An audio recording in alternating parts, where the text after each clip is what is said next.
다들 기억하실 거예요. 2021년도 이제 5월 달에 어떤 일이 벌어졌었냐면 테슬라의 대표인 앨런 머스크가 2021년 2월 달에 비트코인으로 테슬라를 구입할 수 있다고 이제 트윗을 했고, 그 트윗한 게 반영이 돼서 홈페이지에서 진짜 결제가 되다 보니까 사람들이 비트코인에 대한 어떤 기대감 때문에 굉장히 이 가격이 많이 올랐어요. 그때 당시 다 기억하시죠? 그때 맨날 트위터만 보고 있었어요. 우리 앨런 머스크 형님이 어떤 트윗을 날려줄까 라고 하면서 맨날 매매책 한쪽엔 켜놓고 한쪽에는 트윗 보면서 뭐 숏 잡을지 롱 잡을지 굉장히 이제 망설였던 그런 추억이 있는데, 어쨌든 그 당시에는 이제 앨런 머스크가 결국에는 비트코인의 상승장을 이끌었습니다. 그러고 나서 이제 5월 달에 갑자기 2월 달하고 완전히 다른 이제 스탠스를 앨런 머스크가 취하기 시작해요. 리그 오브 레전드에 혹시 우디르라는 캐릭터 아세요?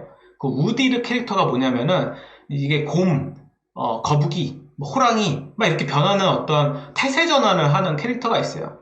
근데 앨런 머스크가 딱 그랬어요. 갑자기 2월 달에는 비트코인 맥시였는데 갑자기 5월 달에 와서는 비트코인 갑자기 환경 이슈를 들이밀더니 비트코인 안 좋은 것 같아 라고 이제 한 발짝 이제 뒤로 물러나는 스탠스를 취하게 됩니다. 그러면서 이제 그 스탠스가 어떻게 보면 테슬라를 결제할 수 있는 수단으로서 이제 비트코인이 있었는데 그것까지 이제 중지가 되는 이제 사건이 발생돼요. 그러고 나서 아이러니하게도 여러 가지 사람들이 크립토에서 이제 악재를 쏟아내기 이제 시작합니다. 그 중에 이제 하나 대표적인 예가 뭐였냐면 디파이의 아버지라고 부르는 이 안드레라고 하는 이제 개발자가 있었는데, 이 와이언 파이낸스 라고 이제 굉장히 이제 유명한 이더리움 어떤 디파이 프로토콜이 있어요. 그거 만드는 이제 사람이에요. 그리고 이제 뭐 나중에 얘기 드리겠지만 이제 커브의 이제 보팅 에스크로 VE 메커니즘을 이제 만든 어떤 기획한 사람이기도 하고, 이 뇌물 어떤 메커니즘을 이제 처음 이제 선보인 게 안드레이기도 합니다. 그러니까 디파이에서는 굉장히 아버지같이 굉장히 많은 거를 기획을 해가지고 상품화시켰던 사람인데, 이 사람이 갑자기 나 디파이 이제 재미없어졌다, 이제 나 이제 나간다, 안녕 하면서 갑자기 트윗을 날렸어요. 갑자기 이제 크립토에서 토큰들이 시장에 막 출하가 되기 시작해요. 막 던지기 시작합니다. 그래서 이제 대표적으로 이제 팬텀이라는 이제 체인의 토큰이 엄청 큰 어떤 하락을 하기도 했었죠. 그러고 나서 어떤 일이 벌어졌냐면 디파이에서 굉장히 많은 해킹 사건이 이제 벌어지게 돼요. 결국 앨런 머스크가 트윗으로 비트코인 결제를 이제 공표하니까 비트코인이 올랐고, 결제가 이제 중단되니까 비트코인이 갑자기 가격이 떨어졌는데, 이 순간에 하필 디파이 아버지 안드레가 개발 중단 선언하고, 그러면서 갑자기 디파이 프로토콜들이 너나 나도 할 거 없이 해킹을 당하기 시작을 해요. 네, 이게 우연의 일치도 아니고 갑자기 이런 순서로 갑자기 해킹의 전성시대가 오게 됩니다. 근데 이거 굉장히 웃긴 게 뭐냐면은 자체적으로 해킹을 한 건지 아니면 타의에 의해서 해킹을 당한 건지 알 수가 없어요. 근데 이 기가 막힌 이 타이밍을 맞추는 게 말이 안 되잖아요. 갑자기 우리 해킹 당해갖고 뭐 보상 줄게 하면서 갑자기 다 러그풀 합니다. 소프트 러그풀을 막 하려고 해요. 근데 그런 것들이 결국에는 이 디파이의 기조가 나빠지니까 사람들이 결국에는 이 디파이 프로토콜을 끝까지 끌고 가는 게 아니라, 야, 예치되어 있는 고객 돈이라도 우리가 슈팅을 해가지고 돈을 벌어야 되니까 좀 우리가 해킹 당했다고 하고 그냥 우리 떠날게, 막 이런 거를 했던 것 같아요. 이거는 뭐 비공식적인 이야기예요. 제 어떤 킹리적 가심으로 그냥 생각하는 이야기입니다. 근데 너무나도 그 타이밍이 절묘했기 때문에 프로젝트를 끝내기 위한 자체적인 해킹이 엄청 많이 일어났던 것 같아요. 해킹 정성시대라고 이제 불렸고, 러그풀과 해킹이 엄청 많이 일어났습니다. 대표적인 게 이제 BSC. 그때 당시는 BSC라고 불렀어요. 근데 지금은 명칭이 바뀌었죠. BNB 체인으로. 거기에 있던 벨트 파이낸스랑 이제 팬케이크 버니. 굉장히 이제 TV에도 높고, 어떻게 보면 BSC에서 굉장히 큰 어떤 역할을 했던 애들도 갑자기 해킹을 당합니다. 근데 이 두 개 프로젝트 다 국내 프로젝트예요. 다들 익명성 프로젝트지만 결국 다 까보면은 다 한국 애들이 만들었던 어떤 프로젝트입니다. 근데 결국 얘네도 해킹을 당했다고 공표하고 소프트 러그풀 합니다. 그러고 나서 시장에 완전 떠났어요. 근데 이거 만들었던 애들이 지금 무슨 리서치다, 무슨 했던 어떤 되게 유명한 애들이에요. 브랜드를 거론하긴 그렇지만, 블록체인에서 이제 방구 좀 낀다는 리서치들, 어떤 회사들이 다 만들었던 이제 프로젝트고, 여기서 다 이렇게 러그풀 해가지고, 그 돈으로 다 지금 사업 확장하고 있는 거예요. 그래서 이제 자스민 님이 말씀하셨던 것처럼, BSC는 이제 러그풀 소굴이 된 거죠. 신뢰도 잃고. 그러면서 이제 디파이는 조금씩 무너져 갔어요. 그러던 와중에 이제 블록체인 판이 이제 끝났다, 코인 판이 이제 끝난 거 아니냐라는 이제 물음표들이 막 시장에 나오는데, 굉장히 운이 좋게도 10월 달에 그 NFT 뉴욕이라는 곳에서 이제 샌드박스가 비전 펀드, 그러니까 일본에 있는 이제 그 손정희가 만든 이제 비전 펀드라는 어떤 투자 비클이 있는데, 거기서 이제 투자 유치를 굉장히 크게 합니다. 샌드박스가. 그러고 나서 갑자기 모든 사람들이 NFT 프로젝트 하겠다고 이제 달려들었고, 그 유동성으로 시장이 갑자기 팡 하고 살아나요. 그래서 이제 몇 달 전에, 이제 6개월 전에 이제 얘기했던 그런 어떤 해킹 사태, 러그풀 사태는 이 NFT의 불장으로 다 싹 다 잊혀졌어요. 그러고 나서 이제 어떻게 보면 다음 이제 사이클이 이제 NFT 사이클이 시작되면서 결국 2020년까지 그 NFT 어떤 불장이 계속 이어져 갔던 거죠. 이게 하나의 어떤 디파이의 흐름인데, 이거를 오늘 조금 세분화해서 좀 얘기를 해보려고 해요. 21년도 이제 죽음의 5월. 아까 말했죠. 앨런 머스크가 태세 전환을 해가지고, 우리 이제, 결제 안 할 거야! 라고 이제, 공지하게 됩니다. 그래서 좌측에 이제 보시는 거는, 이제 3월 달에 이제 올라왔던 트윗이에요. 비트코인이 짱이다. 비트코인으로 이제 테슬라 결제할 수 있게 해줄게. 그 다음에 우측에 있는 이제 보시면, 그 트윗을 보시면, 이제 태세 전환한 이제 트윗입니다. 비트코인의 이제 채굴 방식이 POW인데, 이 POW가 환경 파괴를 합니다. 그렇기 때문에 우리 테슬라는 지지하지 않습니다. 그러면서 우리 비트코인 이제 어떻게 보면 매수 안 할 거고 결제 수단에서 제거할 겁니다. 이렇게 공표를 하고 나서 이제 차트를 보시면 말도 안 되는 하락이 이어지게 됩니다. 그래서 당시 이제 굉장히 높았던 TVL이, 이더리움 TVL이 이렇게 주저앉게 돼요. 그 노란색에 이제 표시된 이제 구간을 보시면은 이제 고점이 결국 앨런 머스크가 실링해가지고 TVL이 가장 높았던 구간이고요. 그 다음에 그 5월 달에 이제 태세 전환 이제 트위터를 올리고 나서 이제 계속 하락장을 겪습니다. 그러고 나서 아까 말씀드린 그 앨런 머스크가 5월 달에 트윗을 한 후로 여러 가지 악재가 연달아서 이제 발생이 됐는데, 대표적인 이제 악재 중에 하나가 지금 화면에 보시는 이 앙드레라는 사람이 디파이에서 이제 나는 떠난다 라고 선언을 합니다. 그 사진에서 보시다시피 굉장히 잘생기기도 했죠. 그리고 다른 거보다 타임스 표지에 나올 정도로 굉장히 영향력이 있는 분이었어요. 그래서 디파이의 어떤 산업의 발전을 굉장히 이끈 분이고, 굉장히 많은 어떤 메커니즘을 만들었던 분입니다. 그 중에 이제 가장 대표적인 게 커브를 촉발시킨 이제 뇌물 어떤 시스템을 만든 분이기도 하고요. 그 다음에 보팅 에스크로, 커브에서 보팅 에스크로라고 해서 거버넌스 토큰을 예치를 하면 결국 자신들의 어떤 토큰을 더 많이 보상받을 수 있고, 그다음 자기가 이제 원하는 풀에다가 더 많은 토큰을 뿌려줄 수 있는 그런 어떤 메커니즘이 있는데, 그 메커니즘을 처음 고도화하신 분입니다. 그리고 대표적으로 와이언 파이낸스라는 하나의 볼트를 만드신 분으로 유명하죠. 근데 이분이 그 우측 하단에 보시는 것처럼 트위터를 하나 날려요. 요약 정리하면 이런 겁니다. 나 이제 디파이 재미없습니다. 나 이제 떠나겠소. 여러분 안녕 하고 이제 트위터를 올리게 됩니다. 그러고 나서 디파이 시장이 끝이 났다 라고 사람들이 생각을 해가지고 엄청 던지기 시작해요. 그러면서 동시다발적으로 발생한 게 뭐냐면, 멀쩡했던 디파이 프로토콜들이 갑자기 해킹을 당하기 시작합니다. 그래서 우측에 보시면은 그래프가 있잖아요. 그래서 토탈 넘버 핵, 초록색깔 이제 어떤 선을 보시면은 2021년도에 250일로 가장 많은 해킹 사건이 발생하게 되죠. 그 해킹 사건이 발생한 게 바로 5월달부터 시작됐던 일이에요. 사람들이 갑자기 너도 나도 할 것 없이 해킹당했다고 얘기하면서 갑자기 소프트 러그풀을 준비하게 됩니다. 그 해킹이 타이에 의해서 발생한 건지 자의에 의해서 발생한 건지 아무도 몰라요. 근데 너무나 기가 막힌 타이밍에 멀쩡했던 프로젝트들이 다 해킹을 당하기 때문에 아마도 자체적으로 해킹당한 게 아니냐라는 이제 시장에서 의문점을 이제 증폭시켰고, 대표적으로는 좌측 상단에 있는 벨트라는 프로젝트, 그 다음에 하단에 있는 팬케이크 버니라는 프로젝트가 시장에서 굉장히 잘 나갔는데 이것들도 해킹이 당하게 됩니다. 전부 다 한국 프로젝트였습니다. 긴 말하지 않겠어요.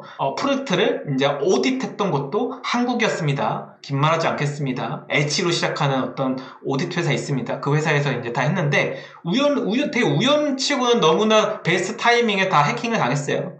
그러고 나서 그분들은 굉장히 풍족하게 살고 있는 걸로 알고 있습니다. 누군지는 말 안 할게요. 어쨌든 다시 돌아가가지고 뭐 그런 어떤 장이 어떻게 보면 5월달부터 디파이 하락장이 오기 시작했고, 사람들은 이 디파이 생태계가 무너졌다 생각을 했어요. 근데 한 가지 의문점을 제기하기 시작합니다. 그게 뭐냐면은 과연 기존 디파이의 가장 큰 문제점이 무엇이었을까라고 이제 의문점을 갖기 시작해요. 그래서 사람들이 결론 내린 게 뭐냐면, 거버넌스 토큰이 의미가 없다. 거버넌스 토큰이 쓸모가 없기 때문에 사람들이 디파이에 대한 신뢰가 깨지고 나니까 이 거버넌스 토큰을 다 시장에 출하하는 거다. 그러다 보니까 끊임없이 TVL이 낮아지고 토큰의 가격이 끌려 내려가는 거다. 전체적으로 시장이. 이거를 막는 메커니즘을 만들어야겠다라고 사람들이 이제 어떻게 보면 한 목소리를 내기 시작합니다. 아마 이 전 영상에서는 그 거버넌스 토큰이 왜 쓸모가 없는지도 이야기를 좀 해드렸어요. 간략하게 정리를 해보면은, 거버넌스 토큰은 프로젝트의 의사결정에 참여할 수 있는 권리는 있는데 그 프로젝트에서 나오는 수익을 어떻게 보면 가지고 올 수 있는 메커니즘이 없었어요. 조금 더 이해하기 쉽게 말씀드리면, 그 보통주를 샀어요. 그 보통주에는 회사의 어떤 경영에 대한 방향성을 결정할 수 있는, 의사결정을 할 수 있는 권리는 있었어요. 이게 주식시장에서는 연말마다 이제 배당을 하잖아요. 배당을 하면서 자기가 이제 갖고 있는 주식 수만큼 이제 배당을 받아서 수익화를 하는데, 이 디파이 프로젝트들은 이 배당이 없었어요. 예. 배당이 없고 그냥 이 앞에 있는 의사결정을 할 수 있는 하나의 펑션밖에 없던 거죠. 그러니까 프로젝트는 돈을 잘 벌고 있는데 그 잘 번 수익을 전부 다 트레저리로 갖고 가고, 트레저리가 결국에는 그 디파이 프로젝트를 만든 사람이다 보니까 지네들이 다 가져간 거예요. 결국에는 이 거버넌스 토큰에 대한 물음표가 찍히기 시작한 거죠. 이게 처음에는 뭐 다오라는 어떤 멋진 말로써 의사결정에 참여할 수 있으니까 굉장히 큰 영향력을 행사할 수 있을 것 같았는데, 막상 돈을 잃고 보니까 이거 완전 사기당했다 생각한 거지. 그러고 나서 거버넌스 토큰 진짜 쓸데없는 거고 이거 어떻게 해결할 거야. 너무나 많이 디파이 썸머 때 어떻게 보면 거버넌스 토큰들이 막 이렇게 발행이 돼 있는데, 시장에 있는 이 거버넌스 토큰들 다 어떻게 할 거야? 이거 가격 0이 될 때까지 기다릴 거야? 그러면 우리 디파이 생태계 다 망가지는데 이거 어떻게 할 거야? 이런 물음표를 이제 갖고 왔다는 거예요. 시장에 풀린 거버넌스 토큰들을 한 대 다 이제 소각을 하거나, 아니면 한 대 어디 모아놓고 뭔가 움직이지 못하게 하는 메커니즘이 나와야지만 디파이 생태가 다시 우상향할 수 있다는 이제 믿음이 생겼고, 그것이 이제 갖고 왔던 의미 뭐냐면 바로 디파이 2.0입니다. 2021년 11월 달에 이제 어떻게 보면 본격적으로 사람들이 주목을 했던 이제 개념인데요. 여러 가지 유저들이 토큰을 갖고 있잖아요. 근데 이거를 토큰을 다 하나의 저장 공간에다가 다 넣은 거예요. 제가 만약에 도지코인을 갖고 있고 뭐 시바코인을 갖고 있고 비트코인을 갖고 있어요. 근데 그 토큰들을 그 디파이 2.0 프로토콜에 이제 가져가면은 그거를 다 락업하는 대신에 자신의 토큰 하나로 바꿔줘요. 예를 들어서 가장 이제 좀 편하게 말씀드리면, 올림푸스 다오라는 이제 디파이 2.0 이제 프로토콜이 있었어요. 당시 가장 유명했던 디파이 2.0인데, 얘네들이 했던 게 뭐냐면은, 야, 시중에 있는 거버넌스 토큰 다 가지고 와. 뭐 내가 정해준 토큰 갖고 와. A, B, C, D, E, F, G 다 갖고 와. 그러면 그거를 우리 트레저리에 다 넣어놓으면, 내가 그 트레저리에 넣으면 그 토큰의 가치를 산정해가지고 OHM이라는 토큰으로 바꿔줄게 라고 이제 했어요. 근데 이 OHM 토큰은 또 다른 거버넌스 토큰이지만 굉장히 되게 많은 어떤 펑션들이 있었어요. 토큰에 대한 어떤 파밍 레이트가 굉장히 높았기 때문에 이 토큰을 얻기 위해서 시중에 있던 자기네들 갖고 있던 거버넌스 토큰을 전부 다 올림푸스 다오에 락업을 하기 시작해요.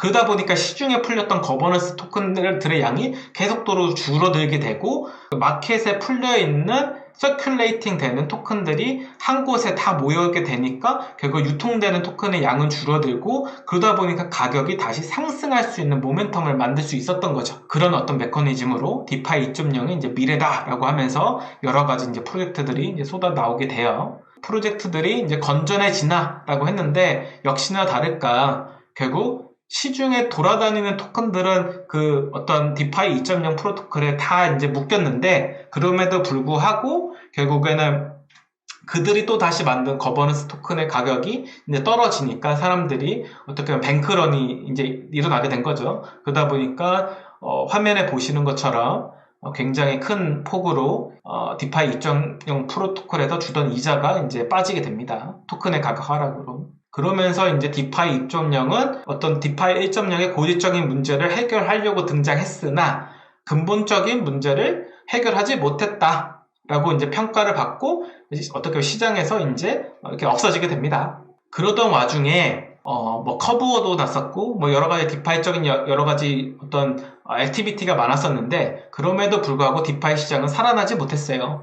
지금도 살아나지 못하고 있잖아요. 그러니까 디파이가 살아나지 못했다는 거는 크립토 시장이 살아나지 못했단 말하고 똑같은 거예요. 왜냐면은 2020년도 중반부터 시작된 게 디파이 썸머였잖아요. 디파이 썸머가 있었기 때문에 코인장이 상승 어떤 장이 왔었던 거거든요. 그래서 모든 크립토의 장은 디파이가 이끌고 가고 있었던 장이에요. 그렇기 때문에 디파이가 어떻게 살아나는지가 결국 이 크립토 생태계가 어떻게 살아날지에 대한 어떤 기대감이었기 때문에 이 디파이의 어떤 하나의 일련의 사건들이 굉장히 중요했던 겁니다.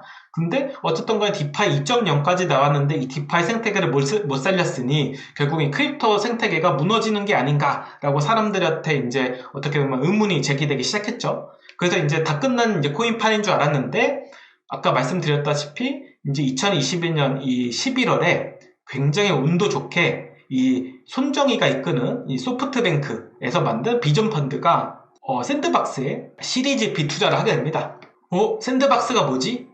메타버스가 뭐지? NFT가 뭐지? 라고 하면서 굉장히 많은 관심을 갖게 돼요. NFT에. 디파이가 이끌던 어떤 시장의 어떤 이 바톤을 결국 NFT에다가 이제 넘겨주는 이제 사건이 발생하게 된 거예요. 그러면서 또다시 이제 뭔가 크립토 시장이 다시 우상향할 수 있는 모멘텀이 하나 이제 생기게 된 거였고, 그것이 NFT였습니다. 그래서 이제 사진을 보시는 것처럼 BAYC 크립토펑크 디젠 앱 아카데미였나? 그 프로젝트가 이제 굉장히 큰 모멘텀을 받고 큰 가치 상승을 이제 만들어냈죠. 그래서 이 샌드박스의 어떤 투자 유치가 남긴 시사점이 뭐냐면은 모든 우리 국내에 있는 게임사들과 어떻게 보면 이 소셜 네트워크 플랫폼을 만들었던 개발사들이 다 NFT 프로젝트를 하겠다고 나서게 돼요. 그래서 이제 그 당시 이제 나왔던 뉴스를 스크립트를 한번 해봤는데 화면에 보시는 것처럼 위메이드, 게임빌, 컴투스, 카카오 등등등등 다들 NFT로 블록체인 게임 만들겠다라고 이제 발표를 했고요. 또 카카오는 어떻게 자체적으로 NFT 거래소 만들고 NFT 발행하겠다라고 공표까지 했습니다. 얼마나 이 NFT에 대한 어떤 신두름이 시장에 나왔는지 좀 알 수 있는 계기였던 것 같아요. 그러면서 코인장은 다시 우상향하기 시작했습니다. 제가 이제 그 디파이 농부 조선생 리서치라는 거를 이제 만들었어요. 아시다시피 저는 텔레그램에서 이제 디파이 농부 조선생이라는 이름으로 여러 가지 이제 의견을 담은 내용들, 그 다음에 시장에 이제 회자가 되고 있는 내용들, 그 다음에 제 어떤 생각에 담긴 어떤 글들을 이제 많이들 이제 거의 한 1년 반 넘게 연재를 했었습니다. 그리고 블로그 통해서 이제 업로드를 했었고요. 근데 이제 제가 했던 1년 반 동의 어떤 활동이 너무나 행복했고 너무나 많은 사람들이 좋아해 주셔가지고 제가 계속 이제 이거를 어떻게 보면 업으로 이제 삼고 이제 살아갈 결정을 했어요. 그러다 보니까 이제 제가 쓰는 글에 어떤 가치를 이제 어떻게 보면 매기고 싶었고 그거를 이제 처음 하는 단계로 이제 디파이 농부 조선생 리서치라는 공간을 이제 오픈했습니다. 네이버에서 하는 이제 프리미엄 콘텐츠인데요. 기존과 같이 똑같은 내용의 어떤 레포트를 프리미엄 콘텐츠에 와서 이제 보실 수 있어요. 근데 좀 다른 게 뭐냐면 어떤 글들은 이렇게 구독을 해야지만 보실 수 있고요. 어떤 글들은 그냥 이렇게 무료로 이렇게 보실 수 있습니다. 네. 일단 제가 그냥 개인적으로 생각하는 거는 이게 구독을 해주시는 분들을 위해서 이제 글도 좀 글을 좀 정성스럽게 이제 쓰려고 좀 하고 있어요. 그래서 이제 그 중에 이제 하나가 이 렌즈 프로토콜이라는 이 글을 한번 보시면 알겠지만은 굉장히 정성스럽게 이제 렌즈 프로토콜이 뭔지 좀 분석을 했었거든요. 이런 것처럼 어떻게 보면 여러분들이 시간 내서 알아봐야 될 것들을 제가 제 시간을 써가지고 열심히 요약을 해드리고 여기에 어떤 인사이트를 많이 넣어 드릴 테니까 많이들 이 네이버 이 프리미엄 이거 많이들 조금 구독을 해주셨으면 좋겠고요. 더 많은 어떻게 보면 고퀄리티의 어떤 레포트들을 발간할 예정이니까 좀 많은 사랑 부탁드릴게요.